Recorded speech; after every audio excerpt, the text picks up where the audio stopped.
Emmanuel pasian dahi noksak na kumpi pa kilem na kumpi pa topa te tunga topa hi hi mi song mi hao mi hoi mi pil mi siam mi hai dei dan nei lo en hong e ti Merry Christmas say so hong swa lung dam ki pa ken nam ma pa toi jani Merry Christmas gom pa hong swa lung sim kong khak te hon nin e sung lut sak venie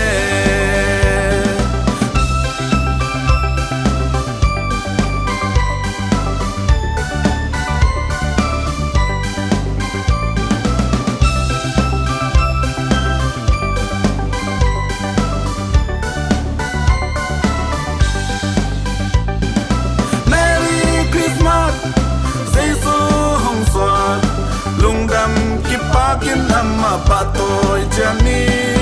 Merry Christmas gompa hong swa ilung sim kong khak te hon nin e sung lut sak